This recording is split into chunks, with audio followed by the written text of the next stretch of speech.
gravando já.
Então vamos lá.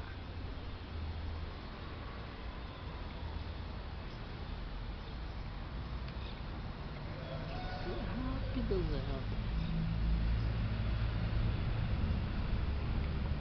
Aqui perto desta fruta.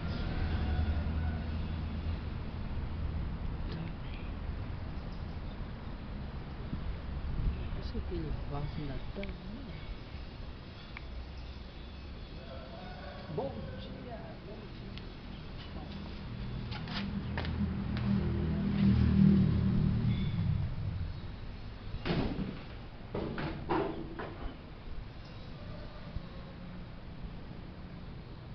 Isso é um vídeo inteligente e educativo. Faz só um pouquinho para trás.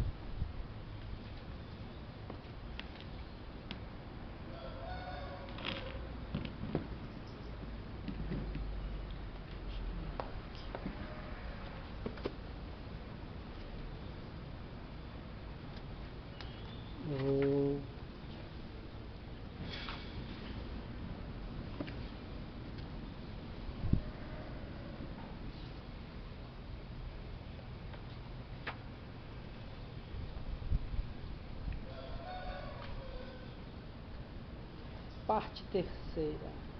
O Egito.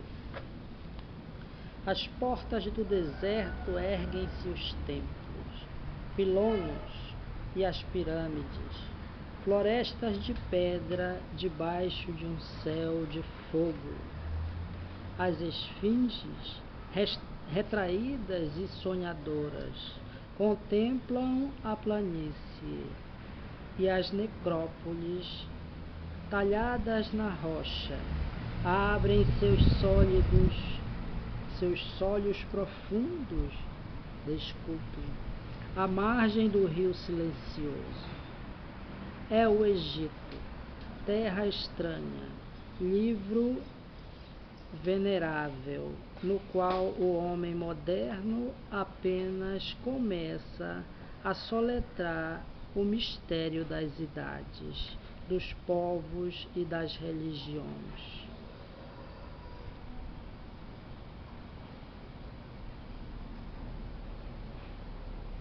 A Índia, diz a maior parte dos orientalistas, comunicou ao Egito a sua civilização e a sua fé. Outros, não menos eruditos, afirmam que, em época remota, já a terra de Ísis possuía suas próprias tradições. Estas são a herança de uma raça extinta.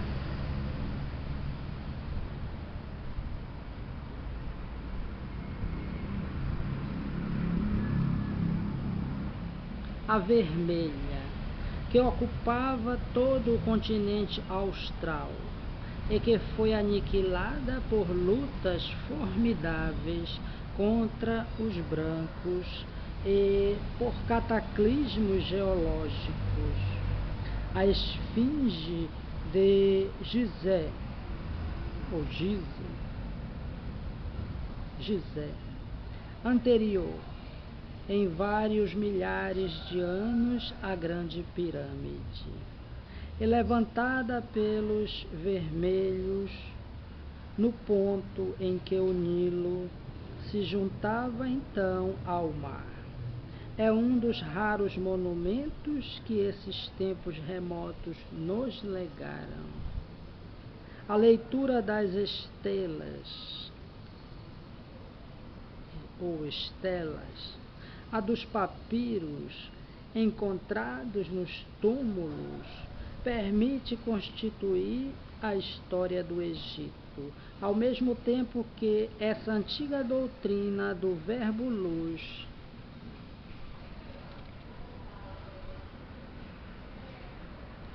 divindade de tríplice natureza, simultaneamente inteligência, força e matéria, espírito, alma e corpo, que oferece uma analogia perfeita com a filosofia da Índia. Aqui, como lá, encontra-se debaixo da grosseira forma cultual o mesmo pensamento oculto.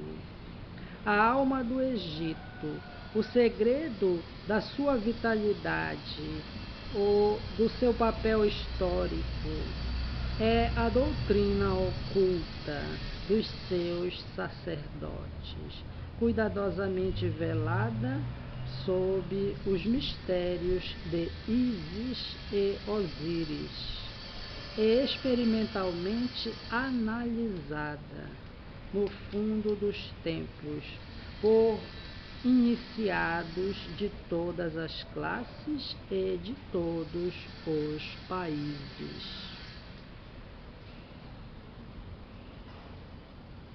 Sob formas austeras, os princípios dessa doutrina eram expressos pelos livros sagrados de Hermes, que constituíam uma vasta enciclopédia. Ali se encontravam classificados os conhecimentos humanos, mas nem todos os livros chegaram até nós. A ciência religiosa do Egito foi-nos restituída, sobretudo, pela leitura dos hieroglifos. Os templos são igualmente livros, e pode dizer-se que na terra dos faraós as pedras têm voz. Um dos grandes sábios modernos, Champollion, descobriu 3 espécies de escrita nos manuscritos e sobre os templos egípcios. Por aí ficou confirmada a opinião dos antigos, isto é, que os sacerdotes empregavam 3 classes de caracteres. Os primeiros demóticos eram simples e claros. Os segundos, hieráticos, tinham um sentido simbólico e figurado. Os outros eram hieróglifos. É o que Heráclito exprimia pelos termos de falante, significante e ocultante. Os hieróglifos tinham um triplo sentido e não podiam ser decifrados sem chave. A esses sinais aplicava-se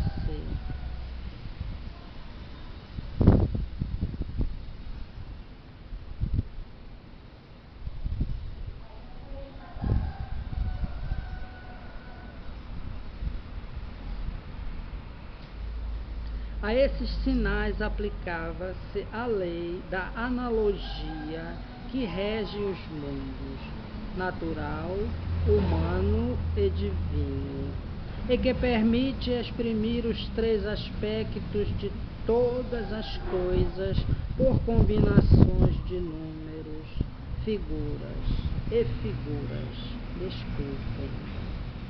que reproduzem a simetria harmoniosa e a unidade do universo. É assim que, no mesmo sinal, o adepto lia, ao mesmo tempo, os princípios, as causas e os efeitos.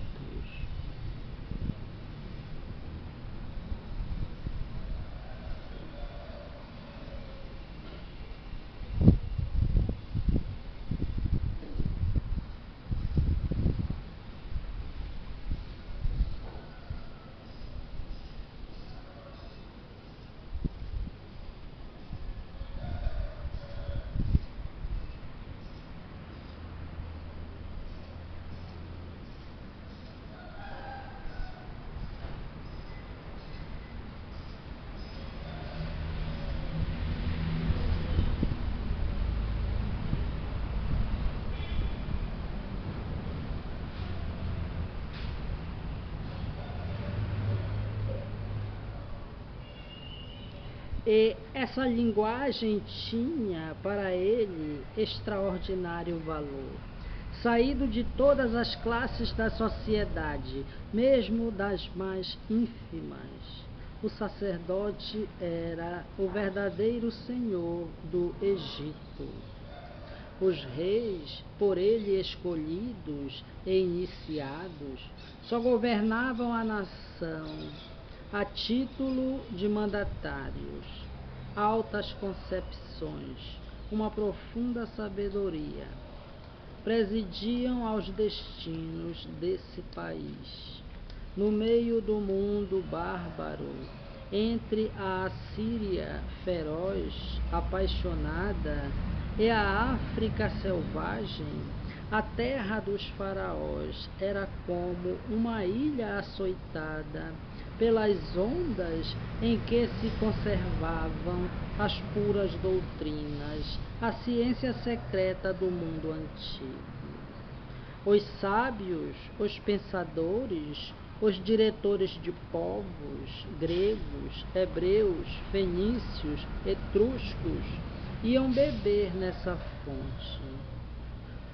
Por intermédio deles, o pensamento religioso derramava-se dos santuários de Ísis sobre todas as praias do Mediterrâneo, fazendo despontar civilizações diversas, dessemelhantes mesmo, conforme o caráter dos povos que as recebiam, tornando-se monoteístas na Judéia, com Moisés, politeísta na Grécia, com Orfeu, porém uniforme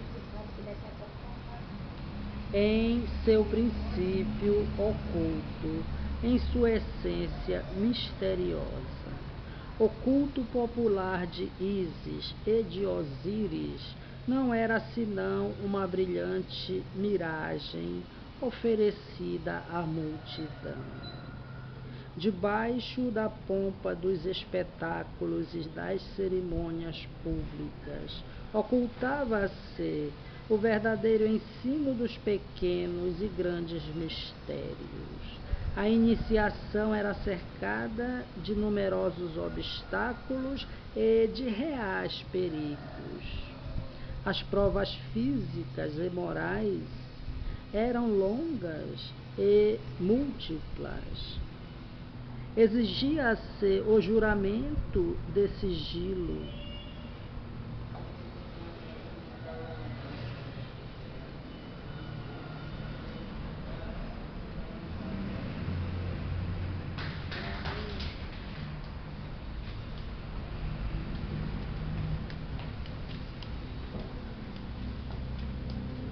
Foi pra aula, foi?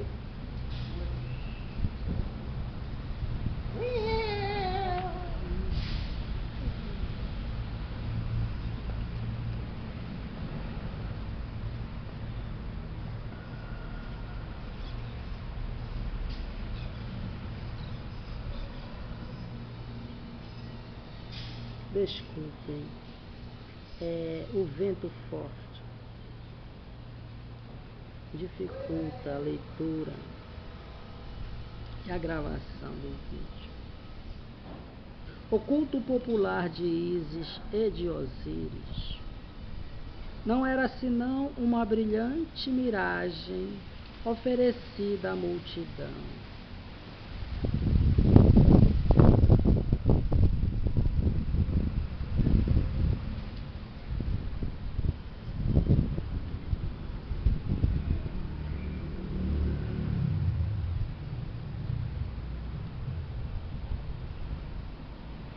Debaixo da pompa dos espetáculos e das cerimônias públicas, ocultava-se o verdadeiro ensino dos pequenos e grandes mistérios. A iniciação era cercada de numerosos obstáculos e de reais perigos. As provas físicas e morais eram longas e múltiplas. Exigia-se o juramento de sigilo, e a menor indiscrição era punida com a morte.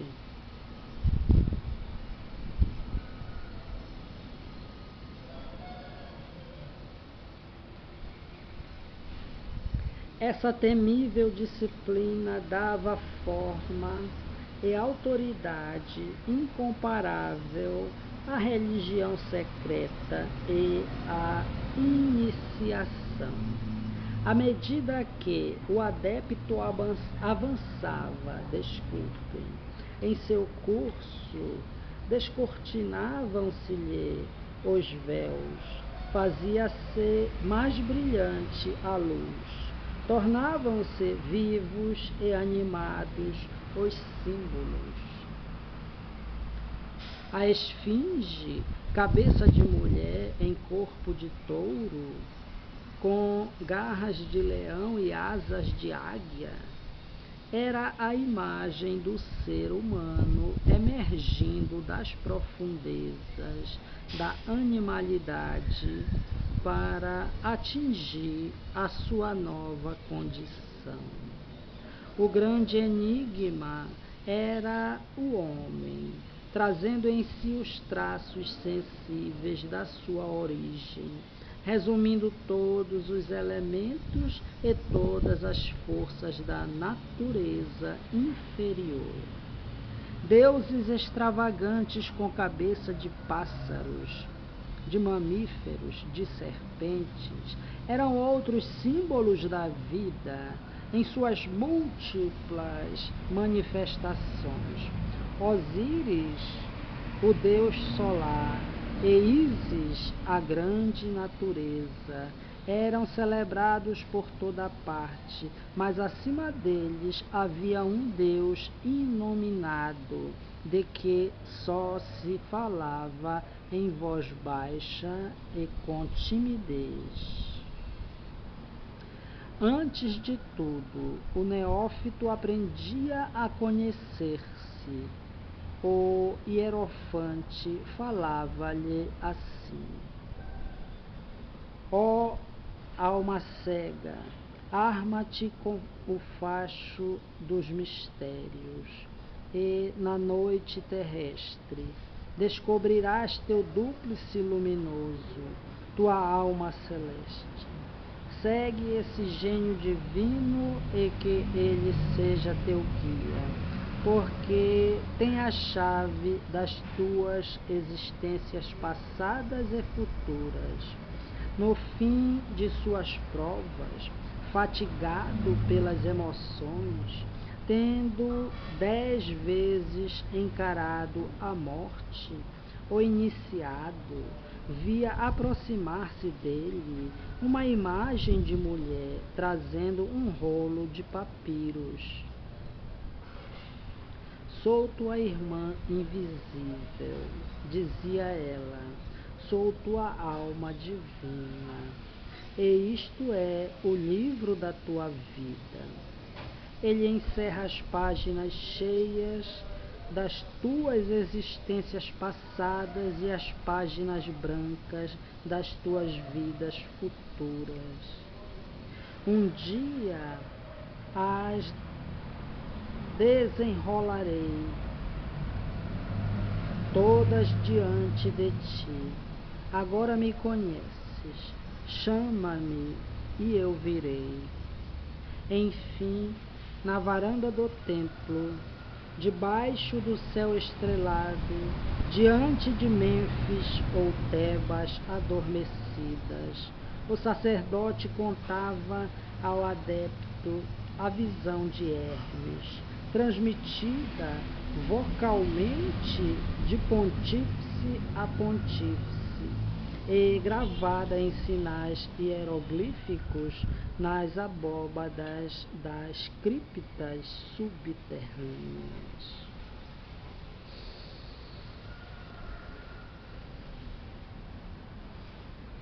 Um dia, Hermes viu o espaço, os mundos e a vida, que em todos os lugares se expandia.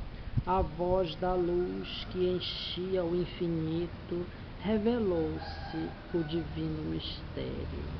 A luz que viste é a inteligência divina que contém todas as coisas sob seu poder e encerra os moldes de todos os seres. As trevas são o mundo material em que vivem os homens da terra.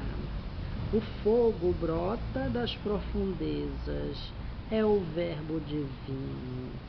Deus é o Pai, o Verbo é o Filho. Sua união faz a vida. O destino do espírito humano tem duas fases: cativeiro na matéria, ascensão na luz.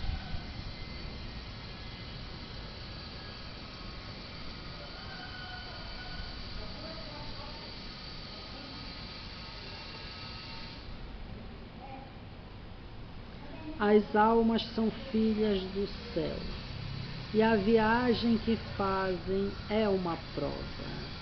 Na encarnação perdem a reminiscência de sua origem celeste, cativas pela matéria, embriagadas pela vida. Elas se precipitam como uma chuva de fogo, com estremecimentos de volúpia, através da região do sofrimento, do amor e da morte, até a prisão terrestre em que tu mesmo gemes, em que a vida divina parece-te um sonho vão. As almas inferiores e más ficam presas à terra por múltiplos renascimentos. Porém, as almas virtuosas sobem voando para as esferas superiores, onde recobram a vista das coisas divinas. Impregnam-se com a lucidez da consciência esclarecida pela dor, com a energia da vontade adquirida pela luta.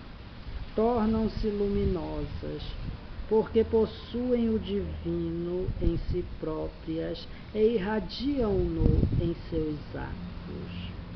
Reanima, pois, teu coração, ó Hermes, e tranquiliza teu espírito obscurecido pela contemplação desses voos de almas subindo a escala das esferas que conduz ao Pai, onde tudo se acaba, onde tudo começa eternamente. E as 7 esferas disseram juntas: sabedoria, amor, justiça, beleza, esplendor, ciência e imortalidade.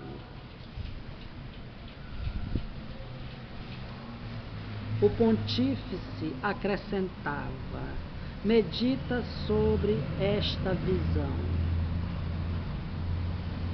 Ela encerra o segredo de todas as coisas. Quanto mais souberes compreendê-la, tanto mais verás se alargarem os seus limites, porque governa a mesma lei orgânica os mundos todos. Entretanto, o véu do mistério cobre a grande verdade, pois o conhecimento total desta só pode ser revelado àqueles que atravessarem as mesmas provas que nós. É preciso medir a verdade segundo as inteligências, velá-la aos fracos, porque os tornaria loucos, ocultá-la aos maus, que dela fariam arma de destruição. A ciência será tua força, a fé tua espada, o silêncio teu escudo.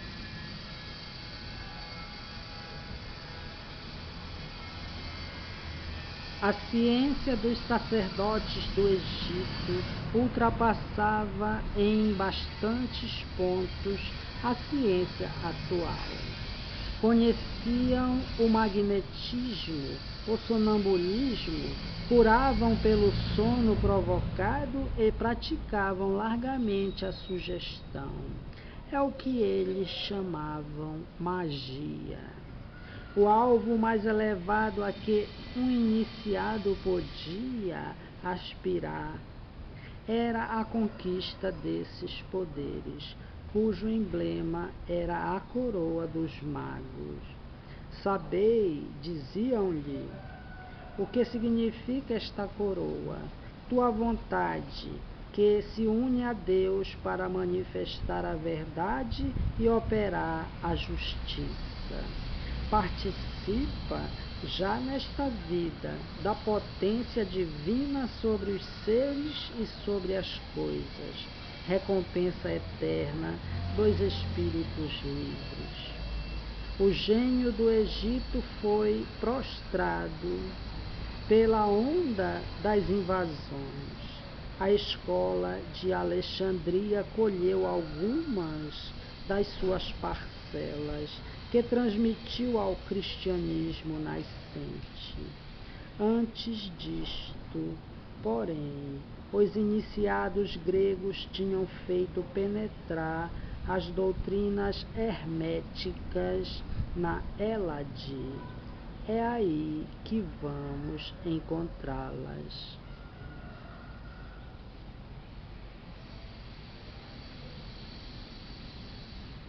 Continuação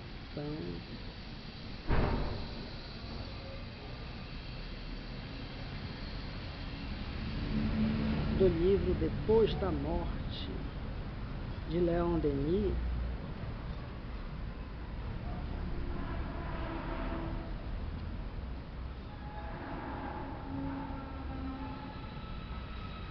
acerca da doutrina secreta, as religiões, a doutrina secreta.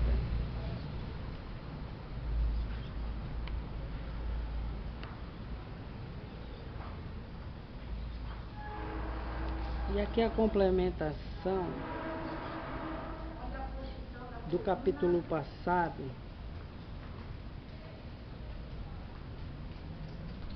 sobre a Índia. O budismo esotérico ou vulgar, repelido de todos os lados da Índia no século VI, após lutas sangrentas provocadas pelos brahmanes, sofreu vicissitudes diversas e numerosas transformações. Um dos seus ramos, ou igreja, a do Sul, em algumas das suas interpretações, parece inclinar-se para o ateísmo e materialismo. A do Tibete conservou-se deísta e espiritualista. O budismo também se tornou a religião do império mais vasto do mundo, a China. Seus fiéis adeptos compõem hoje a terça parte da população do globo, mas em todos a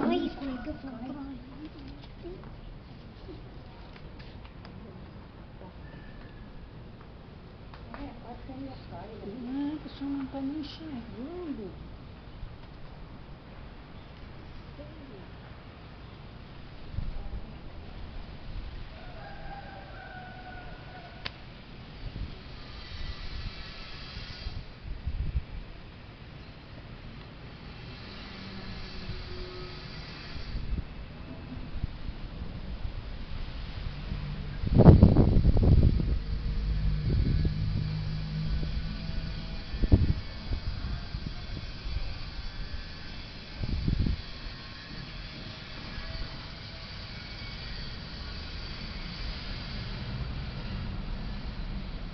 Seus fiéis adeptos compõem hoje a terça parte da população do globo, mas em todos os meios onde ele